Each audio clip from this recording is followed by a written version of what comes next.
The escape pod screamed through Earth's atmosphere like a dying star. Inside, Princess Zara Kai of the Valerian Empire clutched her seat as alarms blared in her ears. Her diplomatic shuttle had been sabotaged. Someone wanted her dead.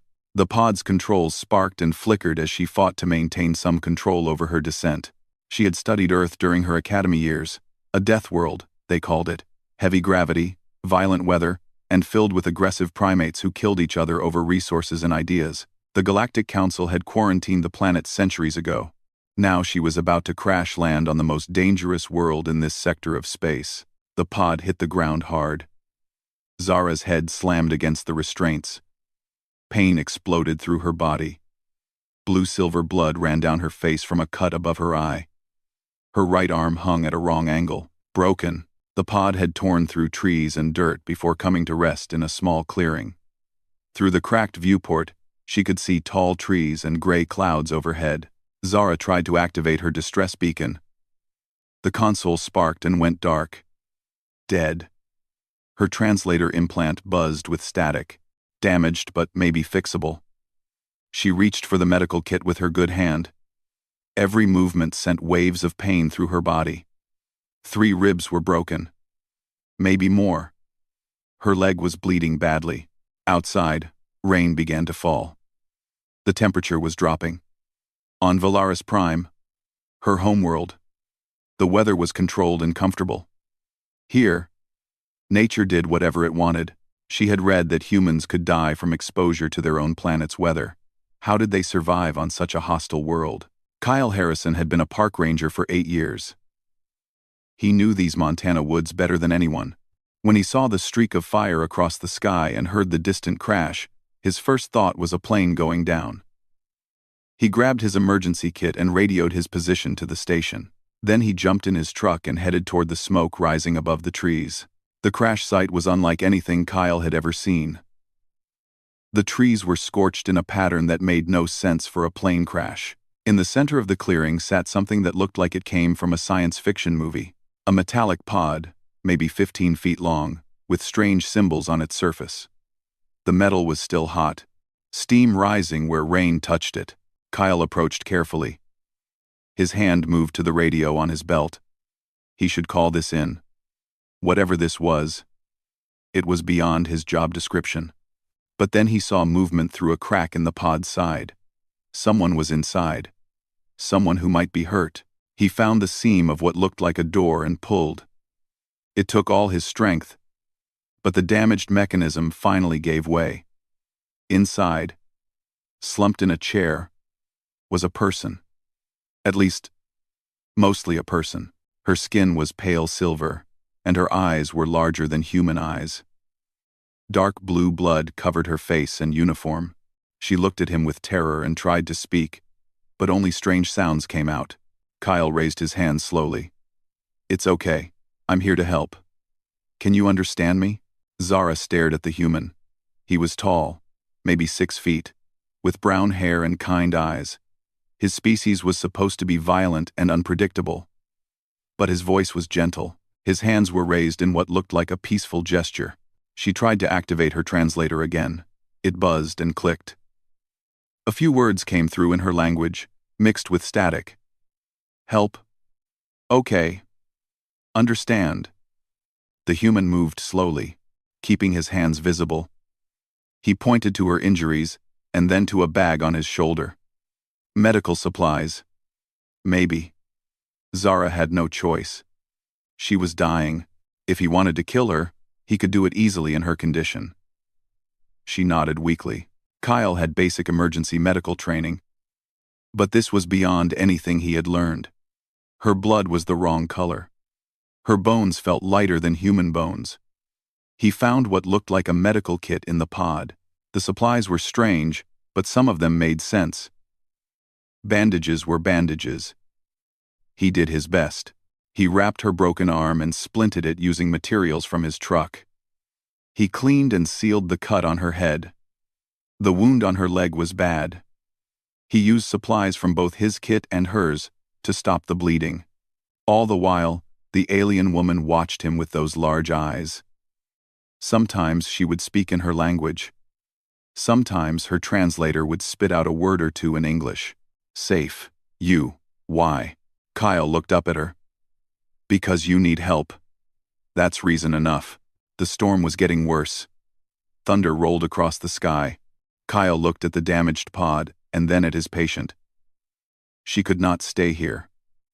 The temperature would drop below freezing tonight. He needed to get her somewhere warm and dry. His ranger station was 3 miles away. Could she walk? The answer was no. When Kyle helped her stand, her injured leg gave out immediately. She was light. Much lighter than a human her size would be. Kyle made a decision.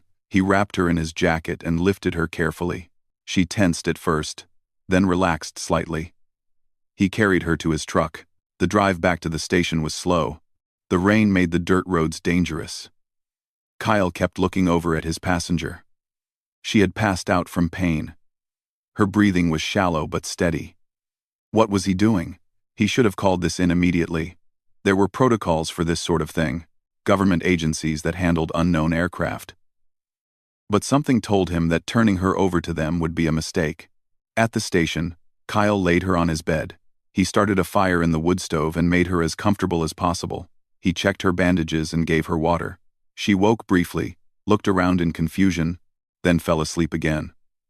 Kyle sat in his chair and watched over her. Outside, the storm raged. Inside, a human and an alien shared shelter from the cold.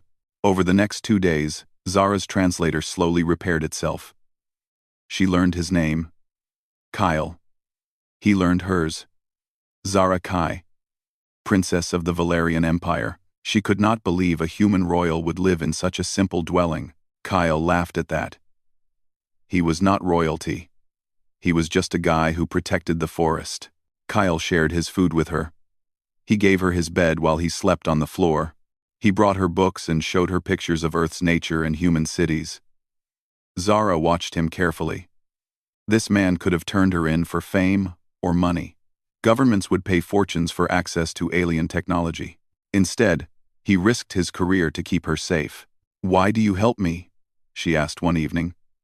Her translator was working better now. Kyle looked up from the fire. "You needed help." "What else would I do?" "My people teach that humans are dangerous, violent, selfish." Kyle shrugged. "We can be. But we can also be kind. Depends on the person, not the species." Zara thought about that. Her mother, Empress Therakai, led the faction that wanted humanity kept isolated forever. Zara herself had believed humans were too primitive, too barbaric for galactic society, but this human showed her more kindness than many in her own court. He asked for nothing in return. Outside, a helicopter passed overhead. Search parties were looking for the crashed object. Kyle watched it go, his face serious. He was hiding her from his own people. That made him a criminal by human law. Yet he never complained or asked her to leave. For the first time, Zara wondered if her people had been wrong about humanity.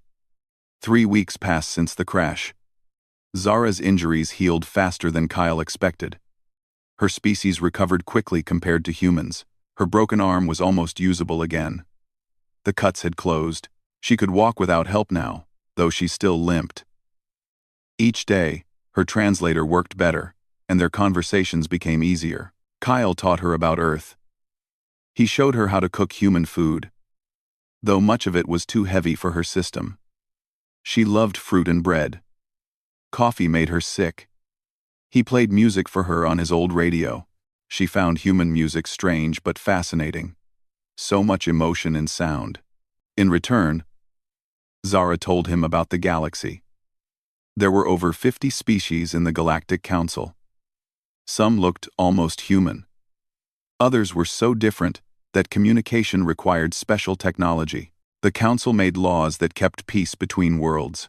They controlled trade routes and settled disputes. Earth had been discovered 200 years ago, but the Council voted to keep humanity isolated. Why? Kyle asked one evening. They sat by the fire, watching snow fall outside. Winter had come to Montana. Fear, Zara said simply. Humans are from a death world. High gravity makes you strong. Dangerous weather makes you tough.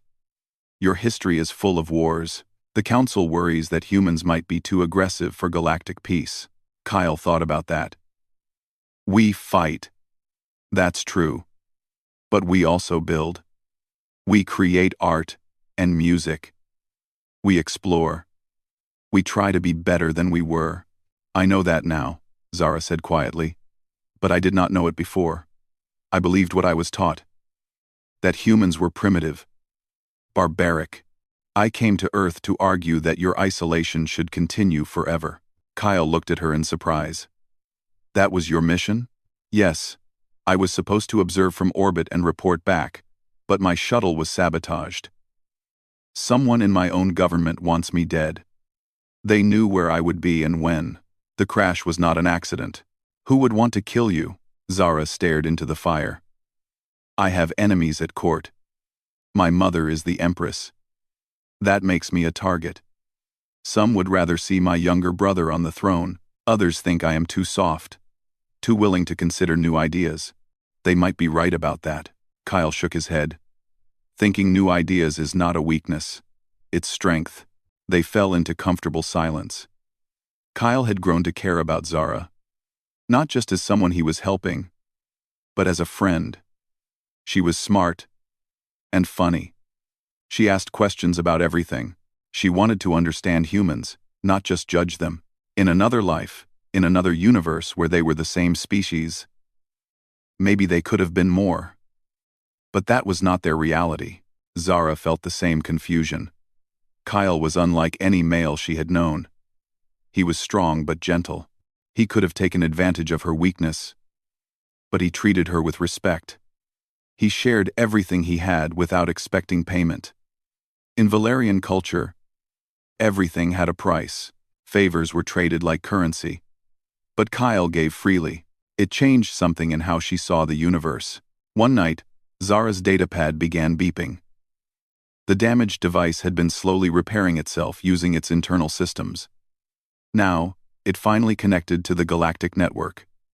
Messages flooded in. Most were from her mother, demanding to know where she was. But one message was different. It was from her personal guard captain, someone she trusted. The message was short. 3 hunters coming. They tracked your beacon before it died. They arrive in 2 days. Run. Zara's blood went cold. Hunters. Mercenaries hired to kill specific targets and make it look like accidents. If they came here, they would kill her and Kyle both. Then they would blame it on the dangerous humans. Her death would be used as more proof that Earth should stay isolated. She showed Kyle the message. He read it twice, his face growing serious. We need to leave, Zara said. You should take me somewhere far from here. Drop me off and run. They will not chase you. Kyle shook his head. This is my home. I know every tree, every trail, every hiding spot. If someone is coming to hurt you, this is the best place to face them. Kyle, you do not understand. They have advanced weapons, shields, armor. You have a rifle and handguns. You cannot win. Maybe not. But I can make them work for it. Kyle stood and began pulling equipment from his storage closet. I have 2 days to prepare. Tell me everything you know about their weapons and tactics. They spent the next 2 days turning the ranger station into a fortress. Kyle set traps in the woods around the building. Some were simple, things he used to catch animals. Others were more creative. He used supplies from Zara's escape pod to make some traps electronic. Zara helped where she could, though her combat training was limited. Valerian royalty did not usually fight their own battles. Kyle taught her how to use his hunting rifle. She was a poor shot at first, but she learned quickly. Her lighter bones meant the recoil hurt her shoulder. But she gritted her teeth and practiced. If fighting came, she would not hide like a helpless child. The hunters arrived on the 3rd night. 3 of them, just as the message said. They landed in a small stealth craft a mile from the station. Zara's datapad picked up their energy signatures. They were coming. Kyle killed the lights and watched through night vision goggles. He saw them moving through the trees, confident and quiet. They wore armor that made them nearly invisible. But nearly invisible was not completely invisible. Kyle tracked them by the small distortions they made in the falling snow. The first hunter triggered a trap 200 yards from the station. A net made from Zara's pod cables shot up from the ground, wrapped around him, and delivered an electric shock. The hunter screamed and fell. His companions stopped, suddenly more careful. Kyle used that moment to fire. His rifle cracked in the night. The bullet hit the second hunter in the leg, finding the gap in his armor. The hunter went down, cursing in a language Kyle did not know. The third hunter located Kyle's position and returned fire. Energy bolts burned through the wall of the station. Kyle rolled away as wood and metal exploded where he had been standing. Zara fired from another window, missing the hunter, but forcing him to take cover. The fight became a deadly game of hide and seek. The remaining hunter was skilled. He moved fast and used his technology well. But Kyle knew these woods. He led the hunter into another trap. This one made from old wire and fallen trees. The hunter avoided it, but the attempt gave Kyle time to reposition. An energy bolt caught Kyle in the shoulder. Pain exploded through his body. He fell, his rifle clattering away. The hunter moved in for the kill. But Zara appeared from the shadows, Kyle's hunting rifle in her hands. She pulled the trigger. The shot went wide, but it made the hunter turn. Kyle used that second to draw his handgun and fire 3 times. One bullet found the gap in the hunter's helmet. The hunter fell. Zara ran to Kyle. His shoulder was burned badly. The energy weapon had melted through his jacket and into his flesh. She dragged him inside and used medical supplies from both their kits to treat him. Kyle was pale and sweating, but he stayed conscious. "We need to leave now," Zara said. "The first hunter will recover. He will call for backup." Kyle nodded weakly. "Your beacon. Can you fix it? Call your people? If I do that, they will come." "But Kyle, once we leave Earth, you cannot come back. They will arrest you. My mother will not be kind to the human who protected me. She might use you as an example." Kyle looked at her with tired eyes. "Then we make sure they cannot ignore what I did. We show them that humans are worth saving." Quote, Zara held his good hand. This human had nearly died protecting her. He had shown more courage and honor than most warriors she knew. If one human could be this brave, this kind, then maybe her people were wrong about all of them. She activated her emergency beacon at full power. The signal would reach Valerian ships within hours. Help was coming. But so was judgment. For both of them. The Valerian rescue ship arrived within 6 hours. Kyle had never seen anything like it.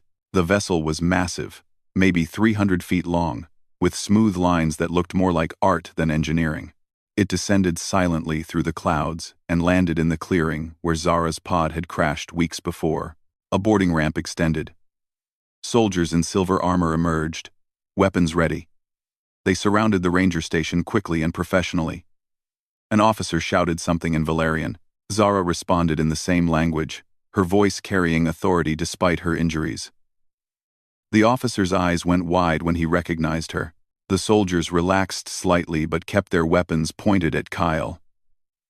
He stood with his hands visible, trying not to make any threatening moves. His shoulder throbbed with pain from the energy burn. Zara argued with the officer in rapid Valerian.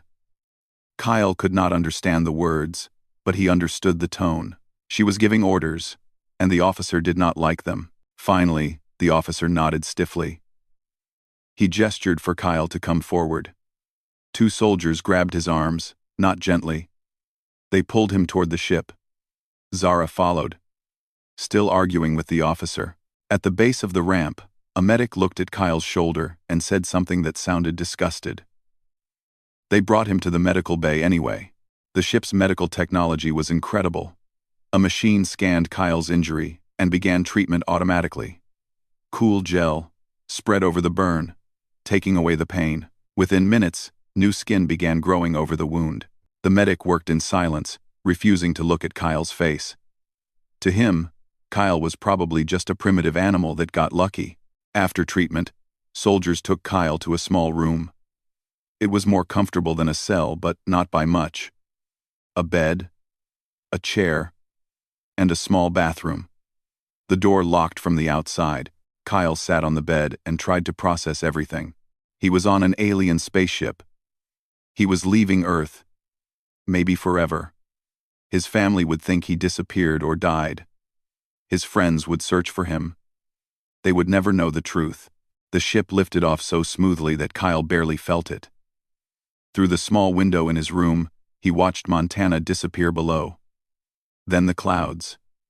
Then the blue curve of Earth against black space. It was beautiful and terrifying. Zara visited him after they reached orbit. She looked exhausted. The argument with her crew had been difficult. "They want to leave you in orbit," she said. "Drop you off at the nearest human space station. But I used my authority as princess. You are coming to Valaris Prime as my guest and savior. Your crew does not look happy about that. They are not. Most of them believe the propaganda about humans. They think you are dangerous.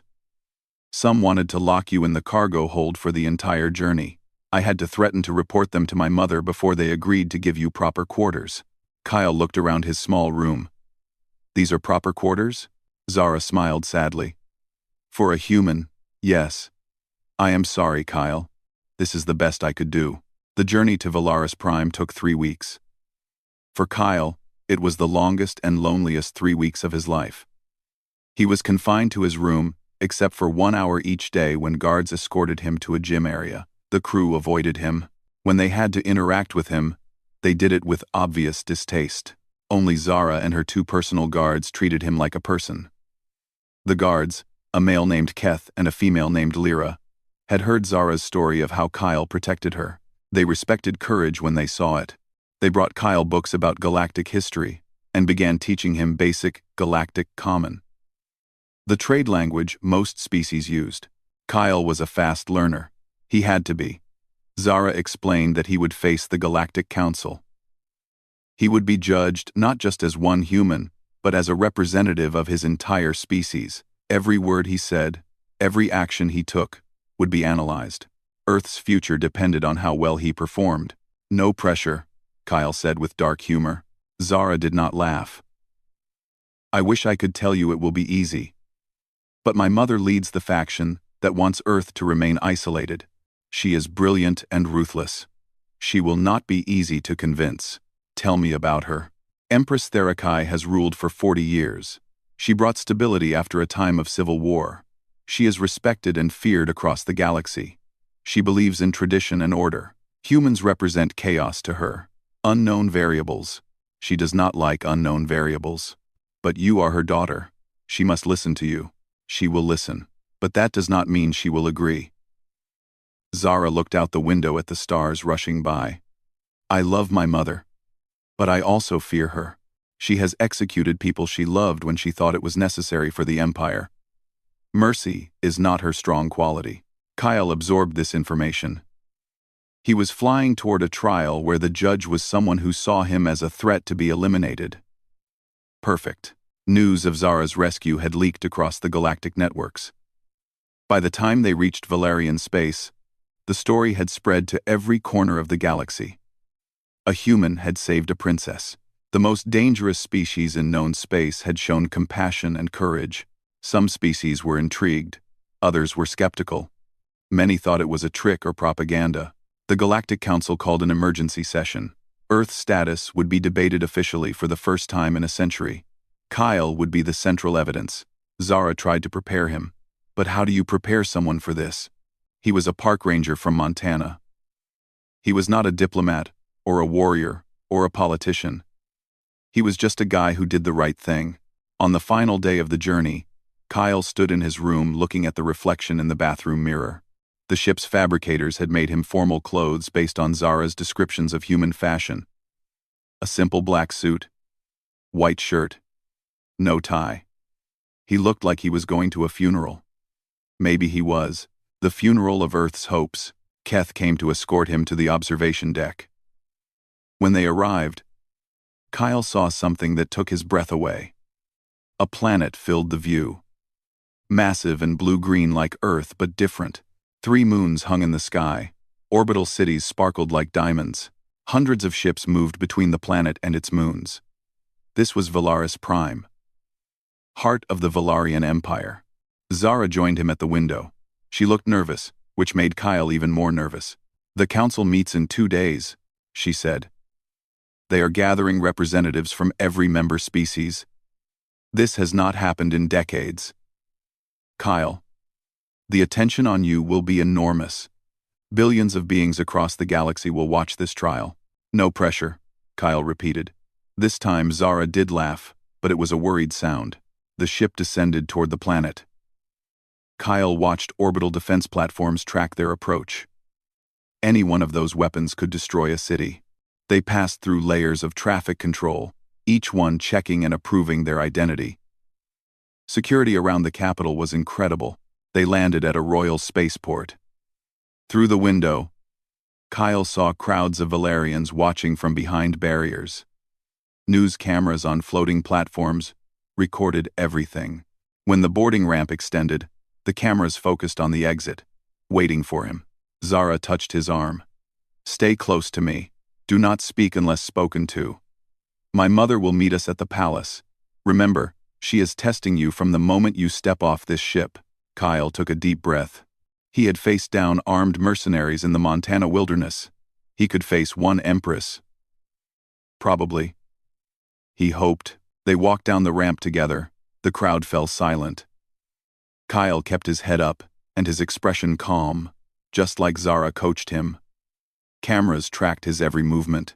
In living rooms across the galaxy, billions of beings watched a human walk on an alien world for the first time in history. At the bottom of the ramp, an escort of royal guards waited. And standing among them, wearing robes that marked her as royalty, was a woman who could only be Empress Therakai. She was taller than Zara, her silver skin marked with age lines, her eyes sharp and calculating. She looked at Kyle like a scientist examining a dangerous specimen. Zara bowed to her mother. Kyle, following Zara's earlier instructions, inclined his head respectfully but did not bow. He was not Valarian. He would show respect but not submission. The Empress spoke in Galactic Common, her voice clear and cold. "So, this is the human who saved my daughter's life. Welcome to Valaris Prime, Kyle Harrison. I hope you survive what comes next." The council chamber was built to impress and intimidate. The room was massive, large enough to hold 500 beings comfortably.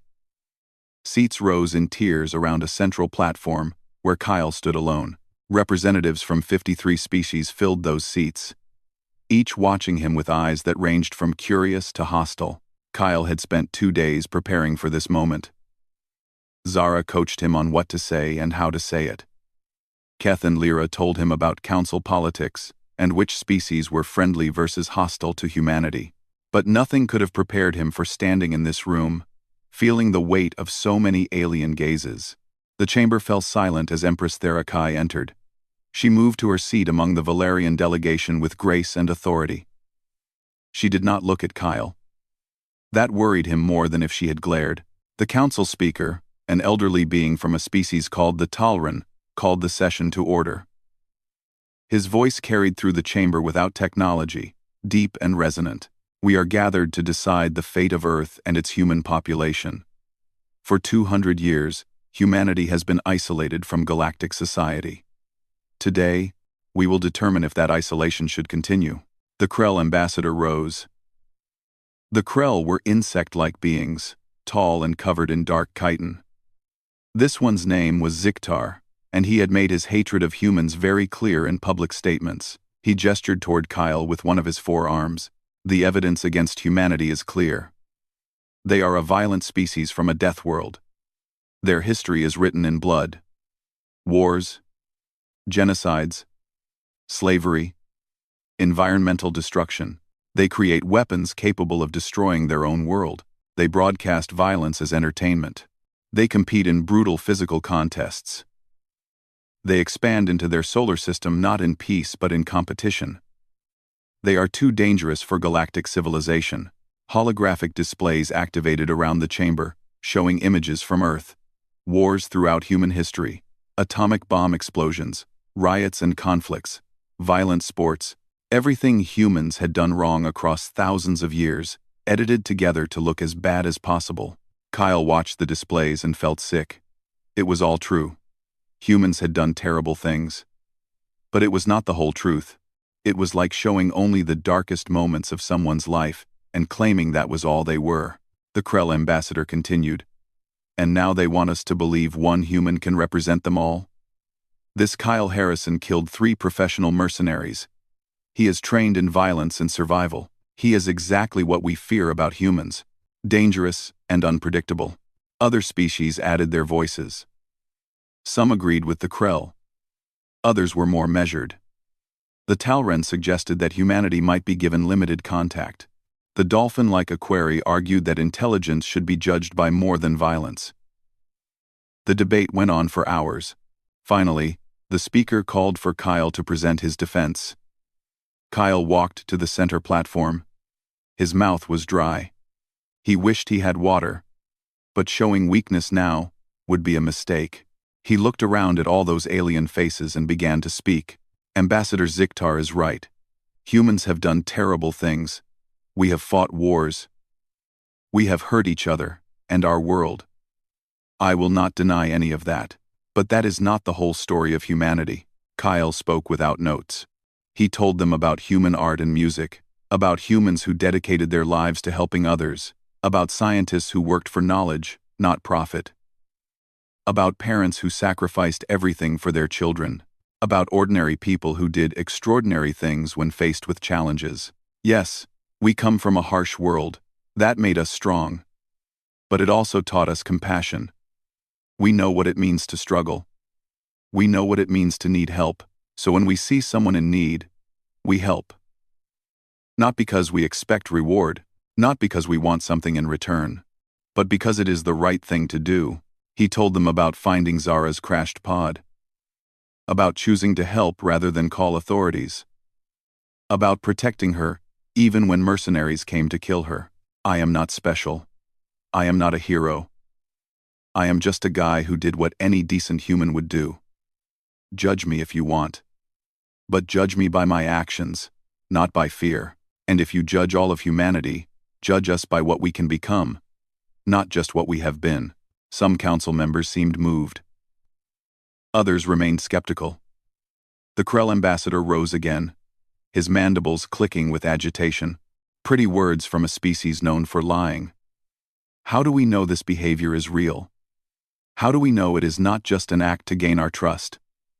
I propose a test. Let this human prove his species is worthy. The speaker considered. What test do you propose? A traditional challenge. Place this human in a hostile environment with limited resources. See if he maintains this compassionate nature when survival is at stake. See if he truly helps others when no one is watching. Murmurs filled the chamber. Some species approved. Others thought it was too harsh. The Krell ambassador pressed his advantage. Make it more interesting. Include a moral choice. See what he does when helping others costs him his survival. This will reveal the true human nature. The speaker looked at Empress Therakai. Does the Valerian Empire approve this test? The Empress stood. All eyes turned to her. She looked at Kyle for the first time since the trial began. Her expression was unreadable. My daughter tells me this human is honorable. I was not convinced. But if he passes this test, I will reconsider my position on humanity. If he fails, Earth remains isolated forever. Those are my terms. The speaker nodded. Kyle Harrison, do you accept this challenge? Kyle looked at Zara in the Valerian section. She looked terrified. She shook her head slightly, telling him not to do it. But Kyle had no choice. If he refused, humanity would be condemned. Earth would remain isolated. All those people back home who had dreams of the stars would never get that chance. I accept, Kyle said clearly.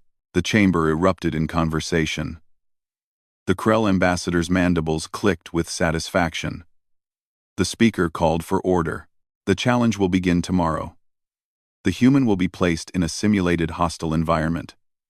The scenario has been designed by the Krell delegation with input from Council Security. It will test both physical capability and moral character. The entire galaxy will watch. At the end, we will vote on Earth's status. The speaker paused, looking at Kyle with something that might have been sympathy. I suggest you rest well tonight, human. Tomorrow will determine the future of your species. The session ended. Guards escorted Kyle from the chamber. As he left, he saw the Krell ambassador speaking with other hostile species representatives. They looked pleased with themselves. Whatever they had planned, it was meant to make him fail. Zara caught up with him in the hallway. Her face was pale with worry. Kyle, the Krell never offer challenges they think someone can pass. They have designed this to break you. To show the galaxy that humans are as bad as they claim. Then I will prove them wrong. You do not understand. They will put you in situations with no good choices. They will make you choose between survival and morality. They want you to fail in front of billions of viewers. Kyle stopped walking and looked at her. Zara, I did not come this far to give up now. Whatever they throw at me, I will handle it.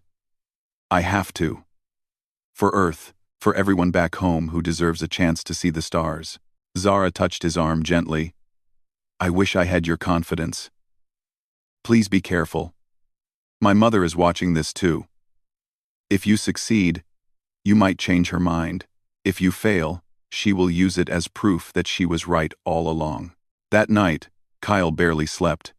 He thought about Earth, about his family and friends, about all the humans who would never know that their future was being decided by what he did tomorrow. The weight of it pressed down on him like a physical force. But when morning came, Kyle was ready. He had made his choice. He would face whatever the Krell had designed. He would prove that humans deserved their place among the stars, or he would die trying. The arena was larger than any stadium on Earth. Millions could watch from the stands, but today they were empty. This challenge would be broadcast across the galaxy instead. Billions of beings would watch from their homes and ships. Kyle stood at the entrance to the simulation chamber, wearing simple clothes and carrying only basic supplies. Water, food for 3 days, a knife, a rope, a basic medical kit. The Krell ambassador stood nearby with other council observers. His mandibles clicked with satisfaction as he explained the rules. The simulation is a hostile environment. Extreme heat during the day, freezing cold at night, limited resources. You have 3 days to reach the exit point 20 miles away. Simple enough for a human from a death world. Kyle nodded. It sounded straightforward. Too straightforward. There had to be more. The Krell's eyes glittered. One more thing. We will place obstacles in your path. Challenges that test your character. How you handle them will determine how we vote. Understand that we will be watching everything you do, even when you think you are alone. The chamber door opened. Kyle walked inside. The door sealed behind him with a heavy thud. The simulation activated. Suddenly, Kyle stood in a desert landscape. The sun beat down with brutal intensity. Heat shimmered off red rocks. In the distance, he could see the wavering outline of mountains. That was where he needed to go. Kyle began walking. He rationed his water carefully. The heat was worse than anything he experienced in Montana. His clothes were soaked with sweat within an hour. By midday, the temperature was deadly. Kyle found shade under an overhang and waited for the worst heat to pass. As evening approached, he continued. The temperature dropped fast. By the time darkness fell, he was shivering. He made a fire using techniques he learned as a ranger. The fire kept him warm through the night. At dawn, he started walking again. On the second day, Kyle found a canyon. The walls were steep but climbable. This was the fastest route to the exit point. He started down carefully, using his rope to help with the difficult sections. Halfway down, he heard something. A cry, young and frightened. Kyle looked around. There, on a ledge below him, was a small figure. It looked like a Krell child, maybe the equivalent of 8 or 9 years old. The child was injured, one leg bent at a wrong angle. It was crying in fear and pain. Kyle's first thought was that this was the test. The Krell had told him there would be challenges. This had to be staged. But what if it was not? What if somehow a real child had gotten into the simulation? He could not take that chance. His water was running low. He had maybe enough for one more day, if he rationed carefully. 2 people would run out faster. The child would slow him down significantly. He might not reach the exit in time if he helped. Kyle made his decision in seconds. He rappelled down to the ledge where the child waited. The young Krell looked up at him with large eyes. Its translator worked well. Kyle examined the leg. Broken, just as he thought. He used materials from his medical kit to make a splint. The child flinched but did not cry out. "Brave kid." Kyle gave it some water. The child drank gratefully. "Can you walk?" Kyle asked. The child tried and fell. "It hurts too much." Kyle looked at the canyon. At his rope. At the injured child. Then he did something that made sense to him, but would seem crazy to anyone watching. He took off his shirt and fashioned it into a carrier. He secured the young Krell to his back and began climbing down the canyon with the child secured to him. It was harder than anything Kyle had ever done. The child was not heavy, but carrying any extra weight while climbing was dangerous. Several times, Kyle almost lost his grip. His muscles screamed. His hands bled. But he kept going. When he reached the bottom of the canyon 3 hours later, he was exhausted. Kyle shared his dinner with the child. They talked a little. The child asked about Earth. Kyle told stories about forests and animals. The child fell asleep against his side. Kyle stayed awake, keeping watch and keeping the fire going. On the 3rd day, Kyle's water ran out. He gave the last of it to the child. The exit point was still 10 miles away. Kyle was dehydrated, exhausted, and carrying an injured child. But he kept walking. He found a small stream and filled his water bottle, taking a risk on whether it was safe. He had no choice. By afternoon, Kyle was stumbling. The heat and exhaustion were taking their toll. He could have moved faster without the child. He could have had more water, but every time he thought about leaving the young Krell behind, he pushed the thought away. This was a child. You did not abandon children. The sun was setting when Kyle finally saw it. The exit point. A doorway in the rock face. He had made it. Barely. He carried the child the last 100 yards and collapsed in front of the door. The door opened. Instead of the exit, Kyle found himself in an observation room. The Krell ambassador stood there. Next to him was a Krell adult, not in child form, the actor who had played the injured child. Kyle stared in confusion. The ambassador's expression was complicated. Respect mixed with something that might have been shame. "There was no injured child," the ambassador said quietly. "It was a test. We wanted to see what you would do when you thought no one was watching. When helping someone would cost you everything." Kyle tried to stand, but his legs would not support him. Medics rushed forward. They gave him water and began treating his dehydration. Through it all, Kyle just stared at the Krell ambassador. "You could have told me," Kyle said, his voice rough. "If we had told you, the test would mean nothing. We had to see your true nature. What a human does when faced with a choice between survival and compassion." The ambassador was quiet for a moment. "I wanted you to fail. I designed this test to be impossible, to prove humans were selfish and dangerous. But you did not fail.